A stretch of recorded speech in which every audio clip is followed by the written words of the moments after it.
Hi guys, আজি আমি আলোচনা কৰিম Roinet solution মোবাইল এপ্লিকেশনৰ পৰা ৰিটেইলাৰ সকলে কেনেকৈ ৰিচাৰ্জ কৰিব পাৰে সেই বিষয়ে ডিসকাস কৰিম।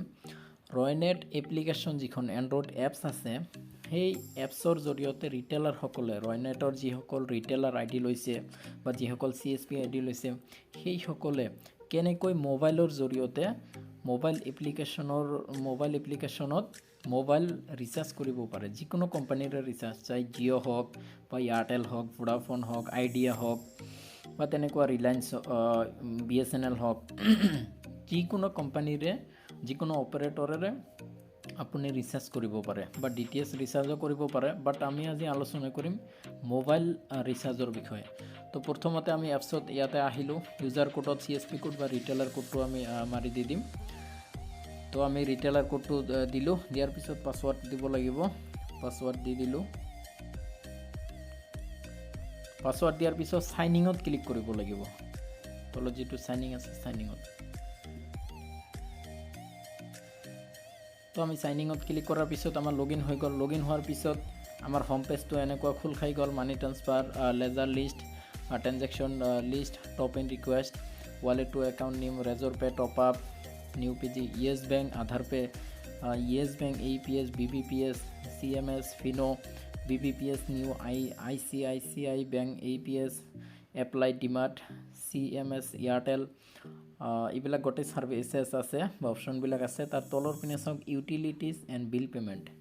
ইয়াতেই ক্ৰেডিট কাৰ্ড পেমেন্ট আৰু মোবাইল ৰিচাৰ্জ আৰু ৰাইট সাইডৰ পিনে আছে DTS ৰিচাৰ্জ এই অপশন বিলাক আছে তলৰ পিনে মাইক্ৰো ATM আছে বা ট্ৰেভেল আছে হোটেল বুকিং বা ফ্লাইট বুকিং এইবিলাক আছে। তো আমি আজি মোবাইল ৰিচাৰ্জৰ বিষয়ে শিকিম মোবাইল ৰিচাৰ্জৰ বিষয়ে ৰিচাৰ্জ কৰিব লগা হলে এই মোবাইল ৰিচাৰ্জ আইকন যেটো আছে অপশন তাতে ক্লিক কৰিব লাগিব। তো আমি মোবাইল ৰিচাৰ্জ আইকনত ক্লিক কৰিলো কৰাৰ পিছত যদি ৰিচাৰ্জখন পোষ্টপেড হয় বা পোষ্টপেড যদি হয় পোষ্টপেড সিলেক্ট কৰি ল'ব লাগিব আৰু আমি নৰমালি যিবিলাক ৰিচাৰ্জ কৰো এইবিলাক গটি প্ৰিপেড হয় গতিকে আমি প্ৰিপেডত সিলেক্ট কৰি ললো যেহেতু মই প্ৰিপেড ৰিচাৰ্জ কৰিম জিঅ সিমৰ তো তাৰ পিছত অপাৰেটৰ সিলেক্ট কৰি ল'ব লাগিব অপাৰেটৰটো কি হয় অপাৰেটৰ মাৰাৰ লগে লগে ভোডাফোন এয়াৰটেল আইডিয়া BSNL টেলিনৰ ৰিলায়েন্স জিঅ প্ৰাইম যেটো আছে তো এই রিলায়েন্স জিঅ'খন আহি গল তো আমি আজি রিলায়েন্স জিঅ' বা জিঅ' সিমৰ ৰিচাৰ্জ কৰিম যাৰ ফলত ৰিলায়েন্স জিঅ' প্ৰাইমত ক্লিক কৰিলো তলত আছে দুটা অপশন মোবাইল নাম্বাৰ আৰু ইন্টাৰ এমাউন্ট তো মোবাইল নাম্বাৰটো মাৰি দি দিও কোনটো নাম্বাৰত আমি ৰিচাৰ্জ কৰিব বিচাৰো মোবাইল নাম্বাৰটো মাৰিলো তাৰ পিছত ইন্টাৰ এমাউন্টত মাৰিম আমি কিমান টকা ৰিচাৰ্জ কৰিম 149 কৰিম না 199 কৰিম না 399 কৰিম না 398 কৰিম না 555 কৰিম 555 টকা কৰিম কোনটো কৰিম বা কিমান ৰিচাৰ্জ কৰিম ইয়াতে আমি মাৰি দিব লাগিব আৰু এটা অপশন আছে তলৰ পিনে সক ভিউ প্ল্যান বুলি অপশন আছে যদি কোনোবাৰ কিবা ডাউট থাকে যে কোনো প্ল্যানৰ কথা মনত নাই তেনে হলে ভিউ প্ল্যানত ক্লিক কৰিব তাতে লিষ্ট বিলাক আহি যাব কিমান টকা ৰিচাৰ্জ আছে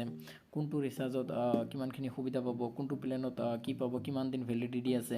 ডাটা ডেইলি কিমান পাব এইবিলাক এভৰিথিং ডিটেইলছ তাতে দিয়া আছে বা ভিউ প্ল্যানত ক্লিক কৰিলে পাই যাব।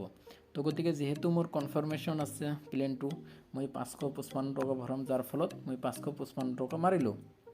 মাৰাৰ পিছত তলৰ পিনে অপশন আছে প্ৰসিড টু ৰিচাৰ্জ তো প্ৰসিড টু ৰিচাৰ্জত ক্লিক কৰিব লাগিব ক্লিক কৰাৰ লগে লগে ৰিচাৰ্জটো হৈ যাব তো প্ৰসিড টু ৰিচাৰ্জত ক্লিক কৰিলো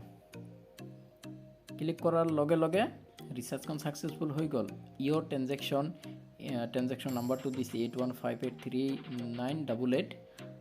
executed successfully মোৰ ৰিচাৰ্জখন হৈ গল অলৰেডি সাকসেসফুলি বুলি তো গতিকে ইয়াতে মই ক্লোজত ক্লিক কৰি দি দিলো তো মোৰ ৰিচাৰ্জটো যেহেতু হৈ গল মোৰ তাত মেছেজ অলৰেডি আহি গল তো এতিয়া আমাৰ ৰিচাৰ্জ হৈ গল ৰিচাৰ্জ কৰা তো গতিকে যদি কোনোবা ৰিটেইলাৰে ৰিচাৰ্জ কৰিব বিচাৰে তেনে হলে সেম rules follow কৰি আপোনালোকে ৰিচাৰ্জ কৰিব পাৰে আৰু যদি কিবা ডাউট বা কনফিউজন থাকে তেনে হলে মোৰ কমেন্ট সেকশনত কমেন্টস কৰিব ইউটিউবত ভিডিও আছে তাৰ পিছত ফেসবুকত পেজ আছে তাতেও কমেন্ট কৰিব মই ৰিপ্লাই দিয়াৰ চেষ্টা কৰিম আৰু বিশেষকৈ এটা ৰিকুৱেষ্ট থাকিলে যদি ভিডিঅ'খন ভাল লাগি থাকে তেনেহ'লে লাইক শ্বেয়াৰ আৰু চেনেলখন ছাবস্ক্ৰাইব কৰিব আপোনালোকৰ এই লাইক আৰু শ্বেয়াৰ আৰু ছাবস্ক্ৰাইবৰ জৰিয়তে মই আগন্তুক আৰু ইণ্টাৰেষ্টটো মোৰ বাঢ়ি যাব আৰু এনেকুৱা ইনফৰ্মেটিভ ভিডিঅ' মই বনাবলৈ মই আগ্ৰহী হ'ম তো ঠিক আছে আজিৰ ভিডিঅ'খন এইখিনিয়ে থ্যাংক ইউ ফৰ ৱাচিং মাই ভিডিঅ' ধন্যবাদ